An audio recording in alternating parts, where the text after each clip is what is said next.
세계적 팬데믹에 이어 우크라이나 전쟁과 미국발 고금리 상승으로 몰아치는 복합적인 위기는 재벌 대기업 위주의 정책이나 미국 종속적 정책이 아니라 생존권과 인권 그리고 국민 주권의 강화로 극복될 수 있다고 생각합니다.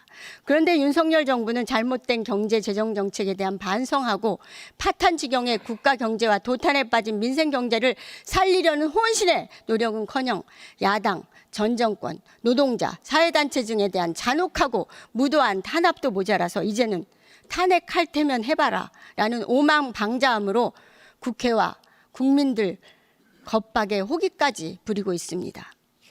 민주당이 도탄에 빠진 서민, 자영업자, 중산층을 위한 추가 경정 예산 편성과 확장 재정을 그렇게 간절하게 요구했지만 그 결과는 부자 감세와 경제 재정 정책 실패로 인한 세수펑크 60조 뿐이었습니다. 말로는 민생을 강조하지만 대기업과 돈 많은 부자들의 기득권 카르텔을 강화하는 데 집중하는 대통령과 관료들은 도대체 어느 나라 대통령이고 어느 나라 관료들인지 묻고 싶습니다. 고군분투, 처절한 삶을 살아가고 있는 서민들에 대한 연민과 애통은 과연 있는지 묻고 싶습니다. 총체적인 국가 부도 위기 상태에서 공황 단계로까지 진입 중이라고 생각합니다. 총리도 국가 부도 위기를 인식하고 계십니까? 바로 그러한 국가 부도를 내지 않기 위해서 윤석열 정부는 혼신의 힘을 다했다는 말씀을 드립니다. 네, 알겠습니다. 윤석열 정부는 정책 실패에 대한 반성 없이 실책들을 덮으려고 총선 선거용 인기 영합적 정책을 남발하고 있다고 봅니다. 이것은 지지율 하락과 선거 패배에 대한 초조한 내심만 드러내는 거 아니겠는가 이렇게 생각합니다. 시급한 지방 균형 발전을 외면하고 메가시티 운운하며 거대한 서울시에 김포까지 편입한다고 날뛰고 있습니다. 이명박 시장의 뉴타운 개발이 생각납니다. 국민의힘 인천시장과 충남도지사, 대구시장까지 정치 쇼라고 하고 있지 않습니까? 또 실질적 제도 개선 없는 공매도 금지로 국가 신인도가 떨어지고 외국인 투자자들도 떠날 수 있습니다. 감당할 자신 있습니까? 여기에 횡재세 운운하고 있는데 대상을 금융회사들로 한정하고 눈 가리고 아웅식으로 소액 출연금에 대체하려고 합니다. 대기업 팔 비틀기에 불과한 박근혜 정부의 최순실 미르 재단하고 무엇이 다르겠습니까? 초과 이윤에 대한 제대로 된 횡재세를 도입할 생각은 없습니까? 그럴 계획은 없습니까? 횡재세에 대해서는 유가가 많이 올랐을 때도 국회에서 많이 논의가 됐다고 생각합니다. 횡재세라는 것은 부과하는데 너무나 여러 가지 세법적 문제, 이러한 문제들이 너무 많습니다. 네, 알겠습니다. 네. 그래서 도입할 계획이 없다 그 말씀 아니에요? 도입할 생각은 없습니다. 네, 윤석열 정부는 악화일로로 가속화되고 있는 경제 위기를 모면하기 위해서 광범위하게 재정 돌려막기와 위기 지연책으로 부도 시점을 늦추기 위해서 전전긍긍하고 있다고 보여집니다. 윤석열 정부 1년 만에 59조의 세수펑크에 국가 채무는 97조가 늘었습니다. 공공기관 부채가 88조 늘었고 국채은행 부채는 83조가 늘었습니다.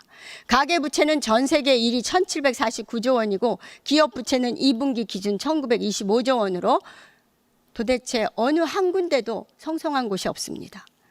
지난해 김진태발 레고랜드 사태 발생했을 때 기재부는 50조, 금융위원회는 50조, 한국은행 42조, 5대 금융지주 95조 등 200조를 투입한다고 발표했었습니다. 올해 새마을 뱅크런 사태 때 한국은행 대출제도 개편을 통해서 은행 90조, 비은행 100조 규모의 유동성 공급을 발표했었습니다. 세수펑크 60조는 공자기금에서 전용을 하고 있고 한전적자 등 공공기관 부실이 산업은행에 전이되자 한국토지주택공사 주식 1조 원을 현물 출자했습니다.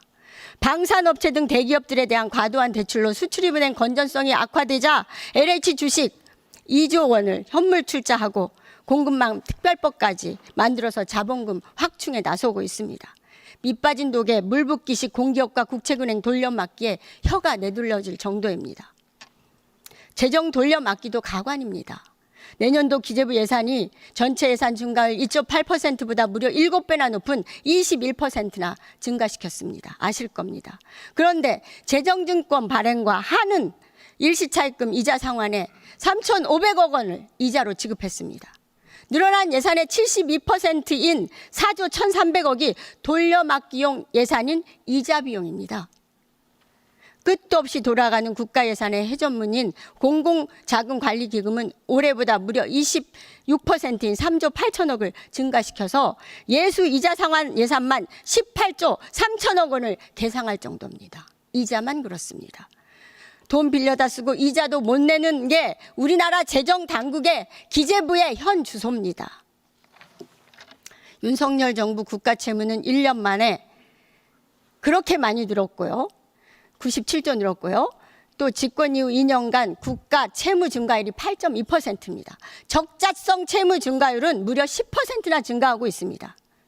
역대급 세수평기에 기금 200조 중 연기금 입출금 빼고도 재정증권 40조, 한은 차입금 113조, 이자로만 1,500억씩, 외평기금, 돌려막기 등 재정 악화가 계속 가속화되고 있습니다.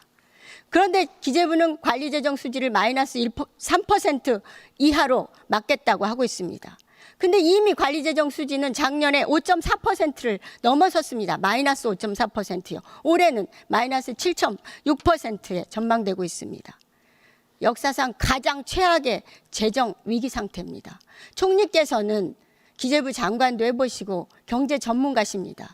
어떻게 이러한 우리나라의 경제와 재정의 위기를 타파하실 계획을 갖고 계십니까? 그러한 재정 위기가 어디서 왔을까요? 가장 많이 전 정부 탓하고 가장 많이 싶으시죠? 늘어난 전 기간이 정부 탓하고 언제였나요? 싶으시죠? 언제 가장 부채가 늘었고 외국으로부터 그렇죠. 그 말씀하실 줄 그런 알았습니다. 상태로 간다 그러면 굉장히 재정이 위험해진다라는 경고를 언제 받았었나요? 윤석열 정부는 바로 그러한 것을 개선하기 위해서 허리띠를 졸라매고 있는 겁니다. 의원님, 그건 인정해 주십시오. 네, 지금 이자 지급액이 지금 문재인 정권에서 국가 채무 많이 늘었다고 비난을 많이 하고 있는데 그때 당시에 이자 1년에 18조 정도였습니다. 지금 이자 21조도 넘게 내고 있어요.